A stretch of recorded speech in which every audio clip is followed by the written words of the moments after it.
आज इस वीडियो में मैं बात करने वाला हूँ उन मिस्टेक्स के बारे में जो टॉपर्स कभी नहीं करते।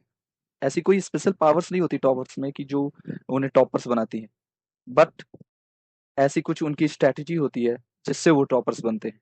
इन सभी के बारे में हम बात करेंगे। Mistakes that candidate make while preparing for the UPSC civil services examination. तो सबसे पहले बात आती है lack of strategy and planning.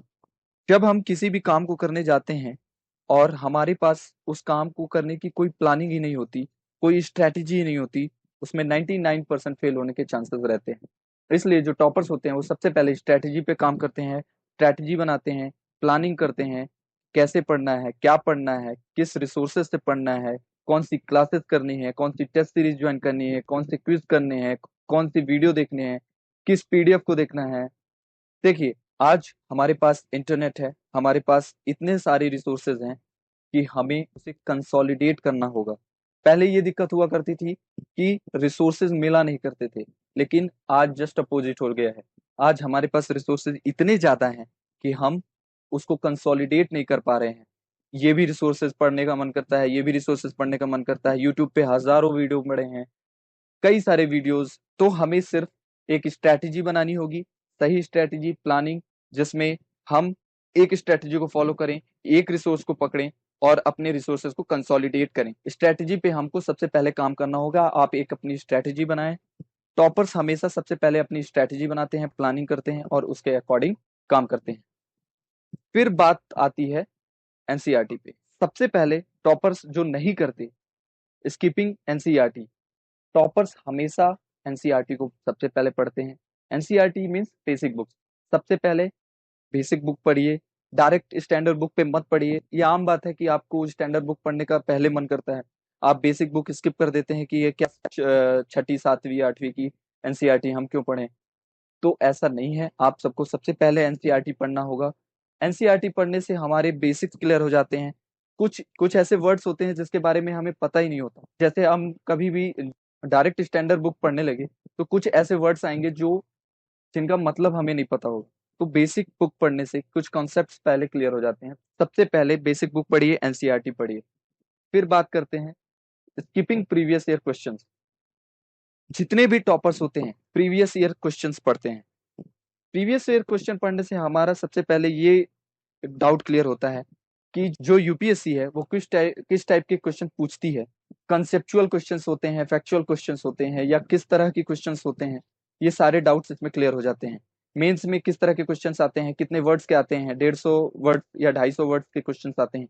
इन सब के बारे में डिटेल्ड एनालिसिस करते हैं।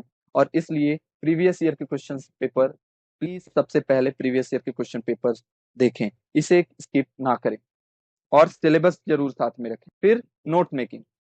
बहुत सारे लोग नोट्स नहीं बनाते, लेकिन नोट्स बनाना इतना इंपॉर्टेंट है कि जब आप 15 दिन पहले प्रीलिम्स या मेंस से पहले जब रिवाइज कर रहे होंगे, उस टाइम पे इतनी मोटी मोटी बुक्स पढ़ना इट्स इम्पॉसिबल। बल्कि आप उस टाइम पे, यहाँ तक कि आप उस टाइम पे फ्रस्ट्रेट हो जाएंगे, बुक्स देख के डर लगेगी, एंजाइटी होगी। तो उन सभी एंजाइटी, उन सभी डर की फीलिंग को हटाने के लिए it's better to make note.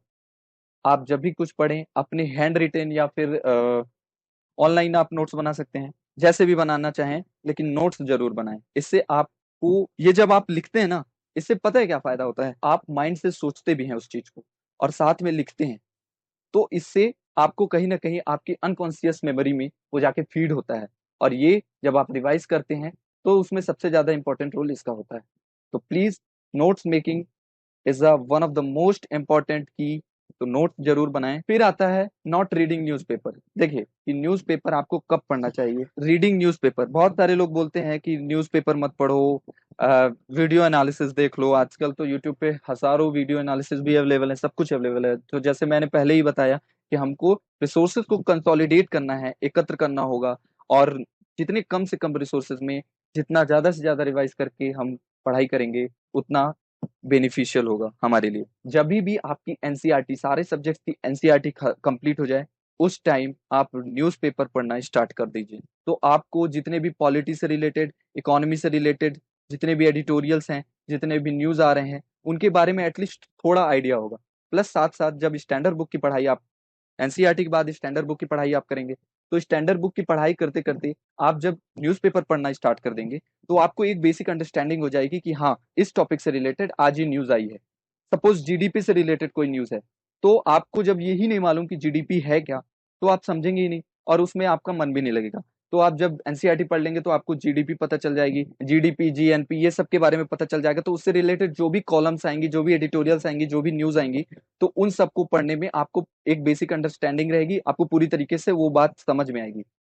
जैसे पॉलिटी में एंटी डिफेक्शन लॉ क्या होता है, जब आपको पता होगा एंटी डिफेक्शन लॉ मीन्स दल बदल कानून।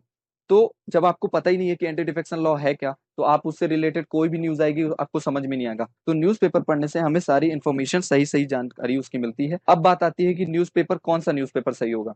तो देखिए, इंग्लिश मीडियम स्टूडेंट्स के लिए the Hindu the ultimate source, but Hindi medium students के लिए इंडियन एक्सप्रेस। आप इंडियन एक्सप्रेस पढ़िए। जब हम सिविल सर्विसेज एग्जामिनेशन की तैयारी कर रहे हैं तो इतनी इंग्लिश तो हमें जरूर आनी चाहिए कि हम बेसिक अंडरस्टैंडिंग हमारी इंग्लिश में होनी चाहिए। तो हिंदू में क्योंकि कुछ डिफिकल्ट वर्ड्स होते हैं, तो उसको पढ़ना हिंदी मीडियम के स्टूडेंट्स के लिए आसान नहीं होता। तो इंडियन एक्सप्रेस पढ़ें। इंडियन एक्सप्रेस कैसे पढ़ना है, जैसे आप सपोज कोई भी न्यूज़पेपर पढ़ें, कोई भी हेडिंग पढ़ें, आपको मान लीजिए कोई भी वर्ड नहीं मालूम, तो आप सबसे पहले आप एक मोबाइल में डिक्शनरी रखें, कोई भी हिंद खोज या कोई भी डिक्शनरी आप उसको डाउनलोड कर सकते हैं। आप उस वर्ड की मीनिंग डालें, उस वर्ड का हिंदी मतलब निकालें, आपको वो वर्ड समझ में आ गया। ऐसे करते करते आप वो धीरे धीरे आर्टिकल पढ़ें। और साथ ही साथ एक काम करें, एक छोटी सी डायरी बनाएं। डायरी में वो कोई भी न्यू वर्ड्स मिले आपको, उसको डायरी में वो शब्द लिखा, उसका अर्थ लिखा और उसको अपने शब्दों में कहीं ना कहीं यूज करना है। आर्टिकल पढ़ा, उस आर्टिकल में कोई शब्द नहीं मालूम, उसको आप हिंद खोज में डालेंगे या कोई भी डिक्शनरी में डाल के उसका अर्थ निकालेंगे, डायरी में लिखेंगे। इस तरीके से करते करते जब एक ही शब्द बार बार कहीं ना कहीं आपके थ्रू रिवाइज होगा, आपको उस शब्द का अर्थ आपको कभी नहीं भूलेगा। और इस तरह आप न्यूज़पेपर अच्छे से पढ़ पाएंगे। तो न्यूज़पेपर जरूर पढ़ना है। हिंदी मीडियम के लिए मैं सजेशन दूंगा कि आप इंडियन एक्सप्रेस पढ़ें, बाकी इंग्लिश मीडियम के लिए तो the Hindu the best source. Okay, now not making time table. Suppose मैं आज सुबह उठा और बोल रहा हूँ कि यार पढ़ना है पढ़ना है पढ़ना है, ठीक है, कोई भी बुक उठा ली, सपोज पॉलिटी उठा ली, लक्ष्मीकांत में कुछ पढ़ रहे हैं, फिर मन हुआ 10 मिनट पढ़ा, फिर मन हुआ आते हैं चाय पी के, फिर मन हुआ चलो थोड़ा सा मोबाइल में देख लेता हूँ क्या आ रहा है, व्हाट्सएप पे क्या आ रहा है, इंस्टाग्राम में क्या आ रहा है। तो इस तरीके से बिना टाइम टेबल बनाए हुए जब हम पढ़ते हैं तो कुछ ना कुछ डिस्टरबेंस लगी रहती है। सबसे पहले जब भी आप बुक रीडिंग करें तो गैजेट फ्री बुक रीडिंग होनी चाहिए। आपके पास जितने भी गैजेट्स हैं, मोबाइल हैं, लैपटॉप है, इन सबको हटा दीजिए, इनसे दूर होके पढ़ना है, ठीक है। और एक टाइम टेबल बना लीजिए सुबह से लेके रात तक। तो सपोज आपके पास 1 साल है, तो आप मिनिमम 6 से 7 घंटे डेली का टाइम टेबल बनाएं कि मुझे 6 से 7 घंटे पढ़ने हैं और बाकी टाइम में आपको जो करना है वो करिए। और एक डेली टाइम टेबल होना चाहिए कि डेली में आपको कौन कौन से सब्जेक्ट इतने टाइम में खत्म करने हैं, एक ऐसा टाइम टेबल होना चाहिए। तो टाइम टेबल जरूर बनाएं। टाइम टेबल का बहुत ही इंपॉर्टेंट रोल है, ठीक है। सो मुझे उम्मीद है आप सभी के कुछ डाउट्स क्लियर हो गए होंगे। कोई भी डाउट्स है please comment me. Thank you for watching this video. Bye bye.